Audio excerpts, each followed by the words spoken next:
These same reforms happened before World War II as well. General George Marshall and Secretary of War Henry Stimson did the same thing. And we won a world war because of it. As it happens, when he started the job, Chairman Kane gave me a frame and a photo to hang in my office. A matching frame and photo hangs in his. It's a photo of Marshall and Stimson preparing for World War II. Those two leaders famously kept the door open between their offices for the entirety of the war. They worked together, civilian and uniform, every single day. Chairman Kane and I do the same. There is no daylight between us. Our doors are always open. Our job together is to ensure our military is led by the very best, ready to answer the nation's call.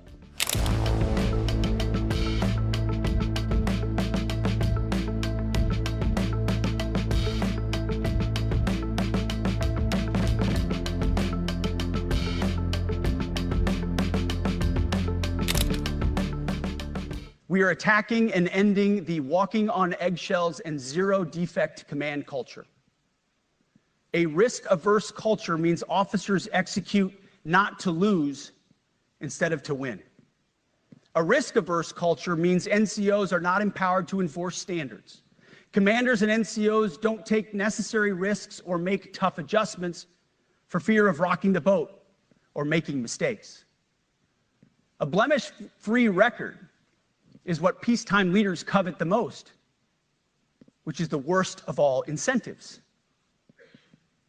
We, as senior leaders, need to end the poisonous culture of risk aversion and empower our NCOs at all levels to enforce standards. Truth be told, for the most part, we don't need new standards. We just need to reestablish a culture where enforcing standards is possible. And that's why today, at my direction, I'm issuing new policies that will overhaul the IG, EO, and MEO processes. I call it the No More Walking on Eggshells policy. We are liberating commanders and NCOs. We are liberating you. We are overhauling an Inspector General process, the IG, that has been weaponized, putting complainers, ideologues, and poor performers in the driver's seat. We're doing the same with the equal opportunity and military equal opportunity policies, the EO and MEO at our department. No more frivolous complaints, no more anonymous complaints, no more repeat complainants, no more smearing reputations, no more endless waiting, no more legal limbo, no more sidetracking careers, no more walking on eggshells. Of course, being a racist has been illegal in our formation since 1948. The same goes for sexual harassment. Both are wrong and illegal. Those kinds of infractions will be ruthlessly enforced. But telling someone to shave or get a haircut or to get in shape or to fix their uniform or to show up on time or to work hard, that's exactly the kind of discrimination we want. We are not civilians. You are not civilians. You are set apart for a distinct purpose. So we, as a department, need to stop acting and thinking like civilians and get back to basics and put the power back in the hands of commanders and NCOs. Commanders and NCOs who make life and death decisions. Commanders and NCOs who enforce standards and ensure readiness. Commanders and NCOs who, in this War Department, have to look in the mirror and they have to pass the golden rule test. My kids, your kids, America's sons and daughters. So I urge you all here today and those watching, take this guidance and run with it. The core of this speech is the 10 directives we're announcing today. They were written for you, for Army leadership, for Navy leadership, for Marine Corps leadership, for Air Force leadership, Space Force leadership. These directives are designed to take the monkey off your back and put you, the leadership, back in the driver's seat. Move out with urgency because we have your back. I have your back. And the Commander-in-Chief has your back.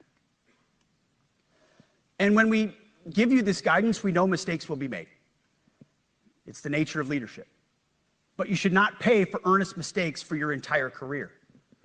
And that's why today, at my direction, we're making changes to the retention of adverse information on personnel records that will allow leaders with forgivable, earnest, or minor infractions to not be encumbered by those infractions in perpetuity.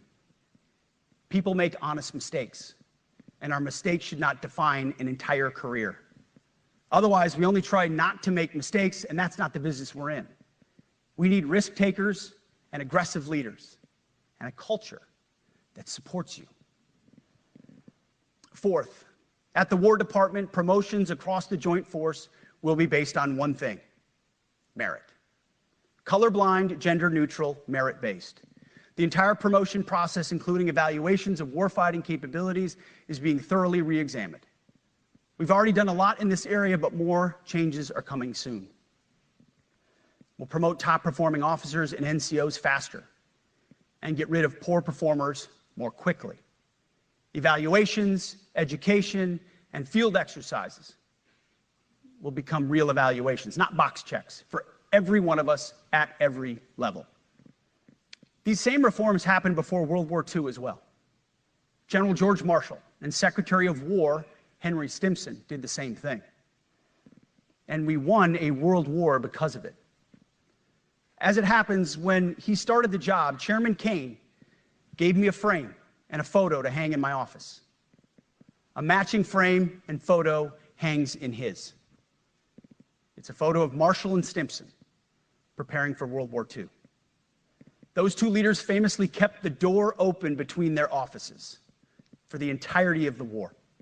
They worked together, civilian and uniform, every single day. Chairman Kane and I do the same. There is no daylight between us. Our doors are always open. Our job together is to ensure our military is led by the very best, ready to answer the nation's call. Fifth, as you have seen, and the media has obsessed over, I have fired a number of senior officers since taking over. The previous chairman, other members of the Joint Chiefs, combatant commanders, and other commanders. The rationale for me has been straightforward. It's nearly impossible to change a culture with the same people who helped create or even benefited from that culture, even if that culture was created by a previous president and previous secretary. My approach has been simple. When in doubt, assess the situation, follow your gut, and if it's the best for the military, make a change. We all serve at the pleasure of the president every single day. But in many ways, it's not their fault. It's not your fault. As foolish and reckless as the woke department was, those officers were following elected political leadership.